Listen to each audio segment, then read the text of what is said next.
Hey guys, so these past few days I got a fair number of questions, and instead of writing a blog post or posting it on Facebook or sending you an email, I decided to create this video. Now, today I'm going to discuss two things with you. One is BSR and why it matters or why it doesn't matter, and two is a bit on how to scale your business. Now, during our course, we will go much deeper on these matters. However, I'm going to share a bit of information with you and hope it will convince you not only to buy our course, uh, but also to make better decisions because that's ultimately what I want. Um, because the main reason why I created this course is because when I send out leads, I got all these questions, and a lot of times to me it indicated that you or a lot of you didn't understand what arbitrage is really about. So I do hope you enjoyed this video. And if you have any questions, please let me know, as I will be happy to help you. Now, what I forgot to mention in the introduction is that at the end of the video, I included the first lesson of the third module. And with that out of the way, let us start with BSR.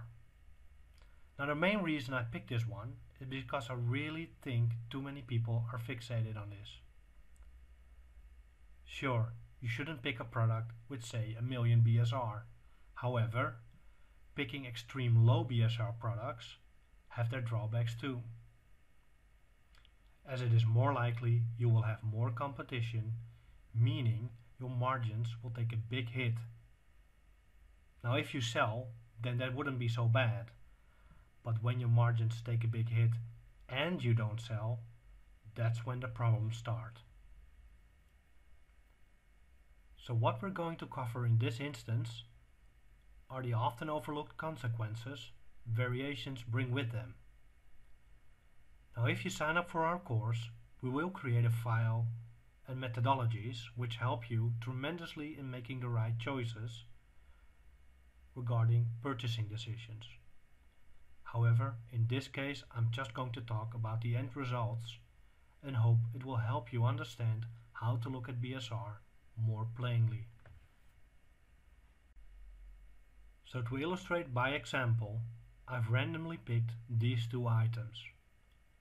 Now on the left, you'll see a pair of shoes which have a BSR of 38,064 in clothing, shoes and jewelry. On the right, we have a landing gear set with a BSR of 150,000 or 15,352 in toys and games. Now what you also have to keep in mind is that clothing, shoes and jewelry rank better than toys and games. And what I mean by that is that if you rank for, say, 10,000 BSR in clothing, shoes and jewelry, it will project a better sales per month figure than if you have something in toys and games with the same BSR ranking. Now most people tend to disregard the landing gear set and go for the pair of shoes just because of BSR. However, I personally would pick the landing gear set simply because the numbers tell me to do so. So let us break down these numbers, shall we? Let's start with the shoes. Now based on the BSR, these shoes sell about 180 times each month.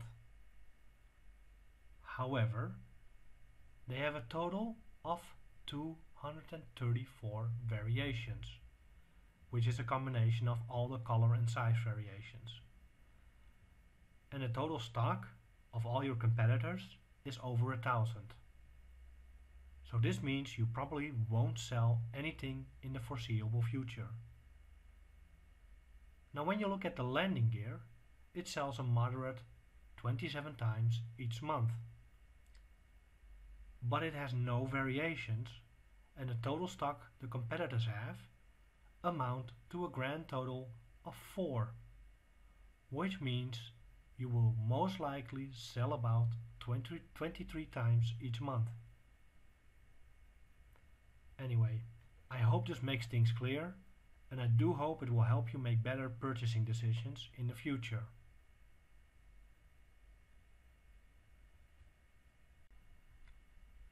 Now, a question I get quite often is how to scale the business.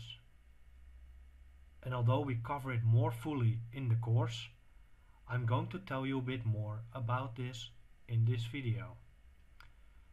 You see, you can increase your capital in two ways.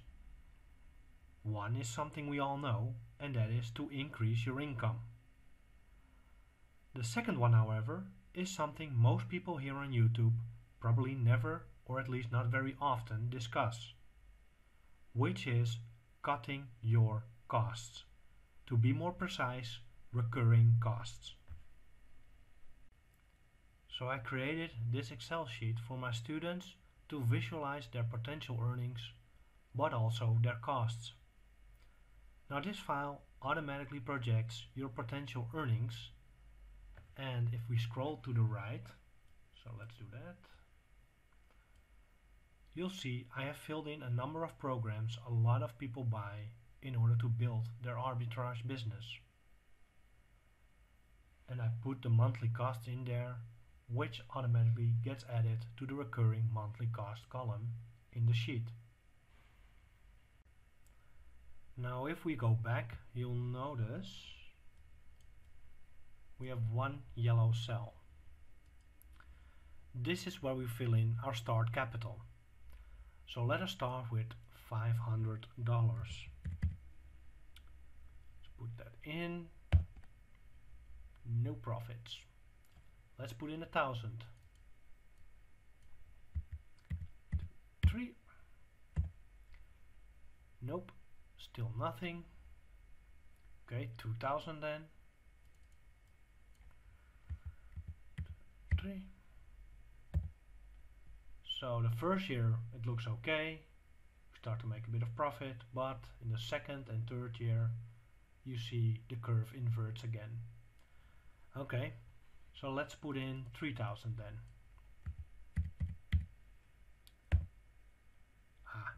Finally you start to see some profits. So that's about 2,500 the first year, 2,700 the second year, and $3,200 in the third year. Now let us remove the recurring costs from the equation. So let us go to the right, select all of them, remove the costs. Okay. So with those recurring costs out of the way, you see you make about 3,500 the first year,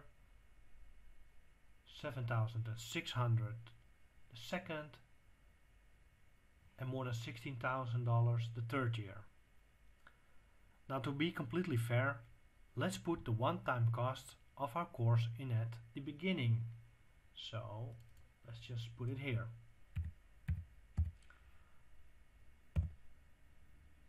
Now you see your profits will take a hit, and understandably so, but you also see that you recover from it. Far better than a model where you pay a recurring fee. And it doesn't even help that you find profitable products in that model. In fact, it is required to drag out even a minimal profit.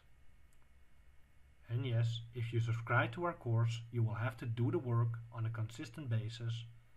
And no, we aren't promising you unicorns and rainbows. What we do offer is an honest way of getting ahead in the game.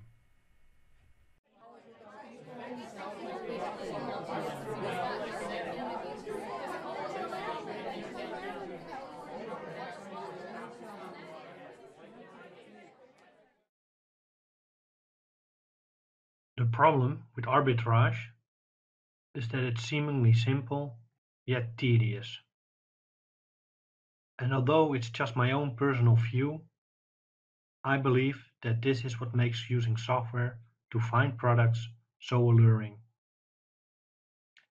as we want the benefits, which in this case is finding profitable products, but we don't want the hassle of going through countless web stores in order to find said products. I have heard stories of people using software who claim to have gotten great results. But if I look at my own experiences, I either found something of which 100 people found as well, or I had to put in so much work tweaking everything that at the end of the day, sourcing by hand would have been just as fast or maybe even faster. And without getting into too much detail, if you set your search parameters too strict, the software won't find anything. And if you set the parameters too loose, it starts matching jeans with sunglasses.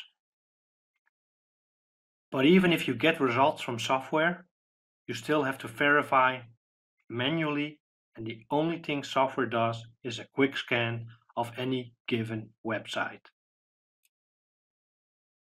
You see, as humans, we are masters at pattern recognition, which means we can go through a website much more efficient than any current software can. And once you have some mileage doing arbitrage, you'll develop a sense for it and skip whole sections and/or brands in favor of others of which you know will get better results.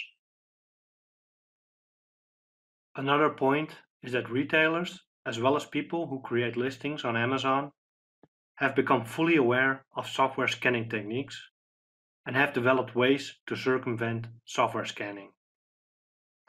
The first and foremost method is the creative use of language by using synonyms and adjectives, but also to leave things out, or, quite the opposite, put some extra words in. To put it in practical terms, on the retailer website you could have a product called Oaleads green parasol,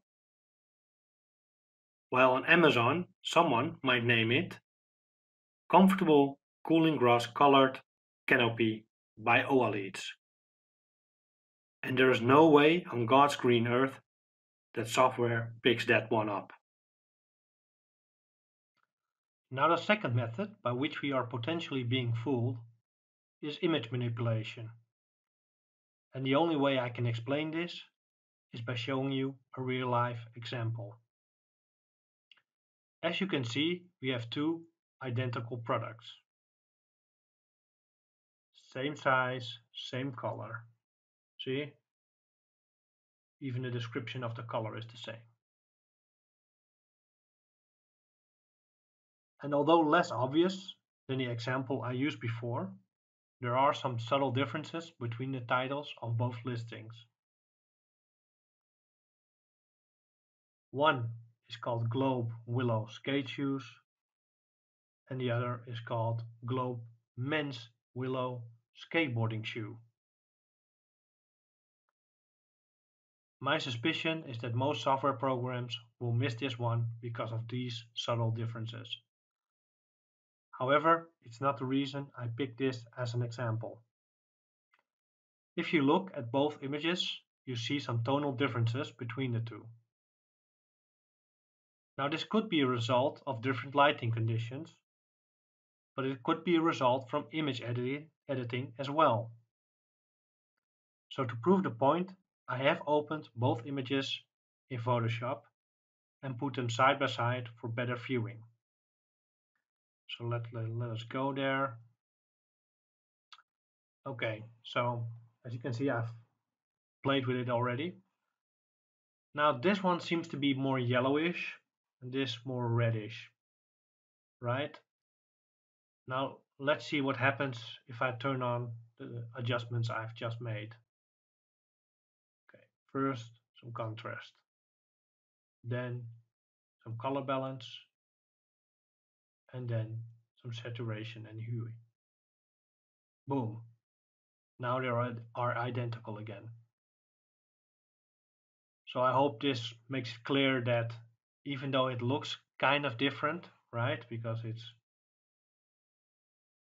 you have to calculate in the back of your mind the different lighting conditions or the possibility of people messing with the image.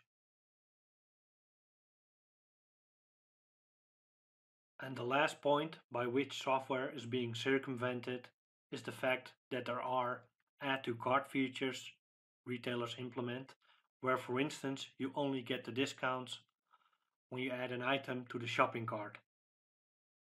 Next to that you have BOGO 50% deals, which is short for buy one and get the second item at 50% discount, and flash sales, which only last a couple of days. So I hope I have made clear as to why you should do your searches manually. Now, if this video has piqued your interest and you would like to know more about our training course, then the only thing you need to do is sign up for our newsletter. I've put a link to this in the description down below.